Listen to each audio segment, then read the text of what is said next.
On platforms like Twitch and YouTube, you've got bits, super chats, memberships, and all these ways for fans to throw money at creators. The reason they exist is simple. People genuinely want to support the content that they love. But the way streamers approach that support varies a lot. And that's actually where it gets interesting. Take Penguin Zero, for example.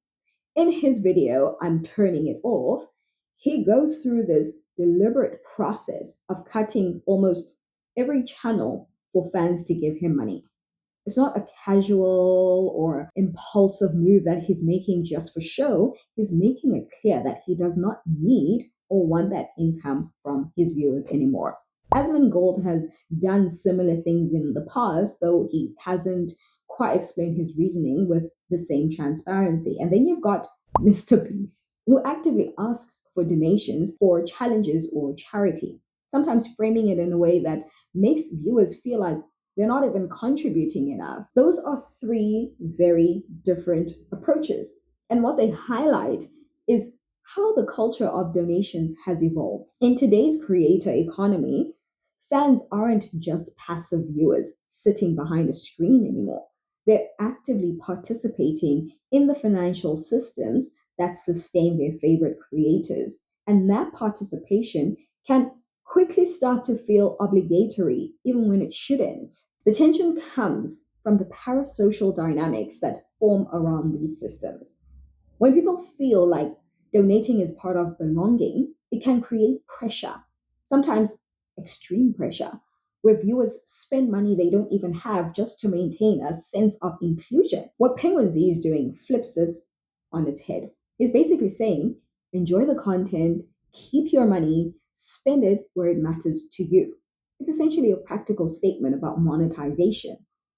By removing the option, he forces the audience to evaluate the real value of their contributions and how they interact with creators. At the same time, it raises bigger questions about why donations exist in the first place and how creators navigate the balance between financial opportunity and ethical responsibility. This is not a blanket judgment on anyone because some streamers do rely heavily on donations, and that's fine.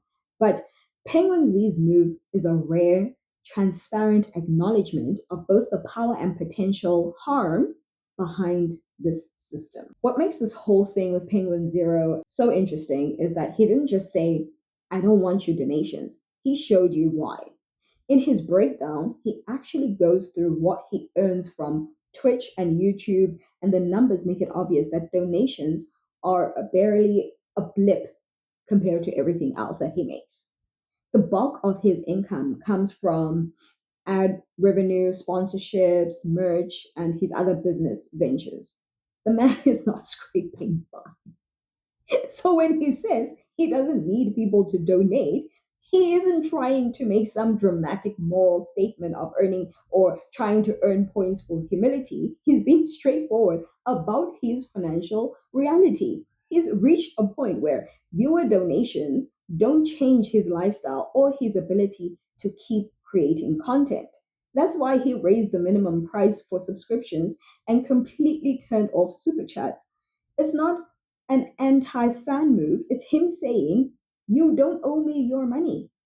Because he knows how easy it is for people, especially like for younger fans or those struggling financially, to feel like giving is a part of being loyal. That awareness is rare in this space, and that's what makes this gesture matter even more. And when you look at how most of the streaming economy is structured, his transparency cuts against the grain. Most creators never disclose how much they make because that mystery, keeps the donation culture alive. If fans think that their favorite streamer is barely scraping by, they'll justify tipping and subbing and donating, even when they can't afford it. But Penguin Zero breaking that illusion forces people to rethink their relationships with creators. Is essentially saying this ecosystem is built on emotional spending, and I no longer want to be a part of that. It's not a moral grandstanding, it's really just an informed decision from someone who is financially stable enough to know the harm that these systems can cause. In a landscape where support has become a form of soft coercion, his move reframes what genuine viewer support should look like: attention, engagement, and respect, not just another debit notification. This is where the conversation around online creators starts getting uncomfortable because it forces us to look at what happens when emotional connection turns into financial independence. In parts of Asia, especially in Japan, Korea, and China, fans have gone into real, measurable debt to support streamers and their idols. Not hypothetically, we are talking about people taking out loans, maxing out their credit cards, or hiding payments from their families just to send gifts, super chats, or digital roses to creators they'll never even meet. It's easy to assume that people who overspend on creators are just being foolish, but that's not what's happening here. The problem is that digital platforms have intentionally designed systems that link emotional connection to financial contribution. Every donation triggers visible reactions, badges, or leaderboards that make giving money feel like earning love. The dopamine spike from that validation mirrors gambling systems. You feel like you're part of something bigger, and that feeling becomes addictive. So when creators like Penguin Zero say, "Don't give me your money if you cannot afford it," it cuts through a culture that has been designed to keep people hooked. It is basically him doing some sort of damage control for an attention economy that profits from emotional overinvestment. And yet, not everyone sees it that way. Some creators worry that discouraging donations undermines their own revenue or paints them as manipulative. Others even call it virtue signaling. But if we're being honest, what Penguin Zero is doing is setting a healthier precedent for digital ethics.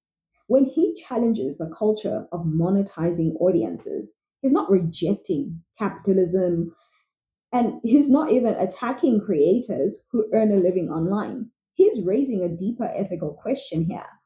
At what point does turning fan engagement into revenue start crossing the line into exploitation?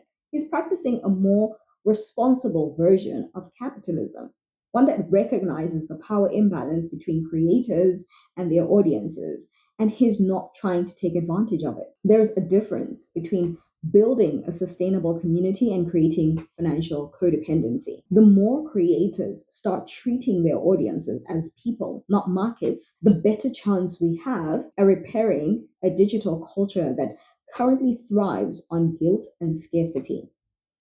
Penguin Zero's stance might seem simple, but in context, it's pretty radical because he's saying, "You matter more than your money," and that is a message that algorithms cannot sell. What is interesting right now is how differently creators are handling the same issue: how to make money without turning your audience into a bank account. Mr. Beast, for example, has built an empire of public generosity.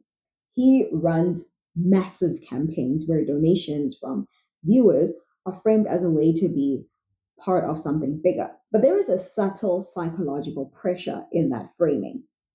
When the richest creator on YouTube asks for contributions, even if it's for charity, it creates this unspoken hierarchy of moral worth based on how much you give.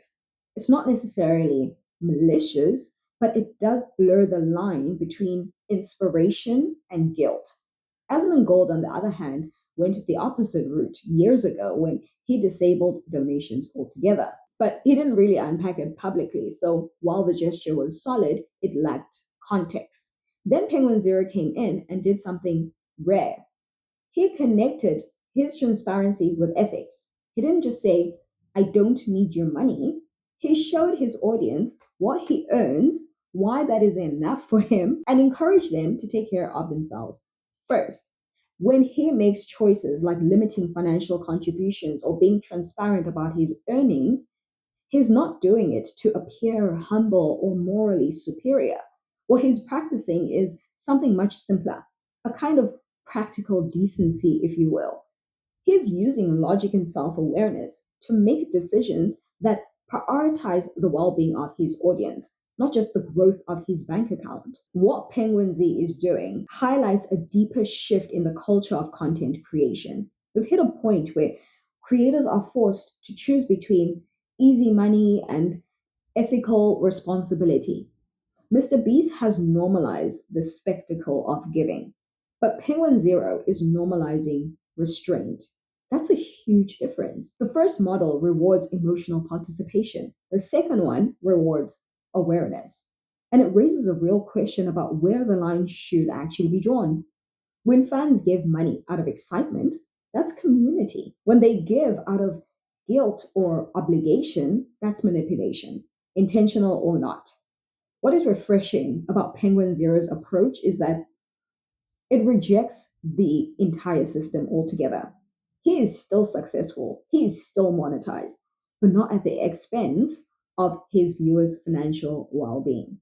And maybe that's where streaming needs to evolve to next, toward creators who see their audience as equals, not just customers. What this really means for viewers is that community doesn't have to come with a price tag. For years, online spaces have quietly conditioned people to believe that belonging requires some sort of payment, maybe a subscription, a donation, a membership tier, whatever it is, as if emotional connection had to be validated by money. Penguin Zero's decision cuts through that illusion. He's reminding people that your value as a viewer is not measured by how much you give, but by the fact that you're even there in the first place.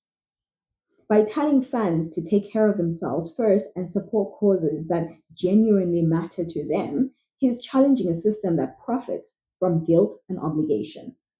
It's an important stance to take in 2025 when the cost of living is rising faster than most people's incomes, and even small online spending habits can add up to real financial strain. His transparency about income doesn't just reduce parasocial pressure, it restores perspective, showing that creators and audiences don't need to exist in a transactional loop. Looking ahead, his approach could shift the tone of the entire streaming economy. When someone with that much influence says, "You don't need to give me your money," it forces others to think more carefully about why they are asking for it. We might start seeing creators balancing their need for revenue with a sense of responsibility toward the financial health of their communities. It's not about rejecting monetization, it's about being honest about where the money goes and who actually needs it. Penguin Z's model suggests that success and ethics are not mutually exclusive.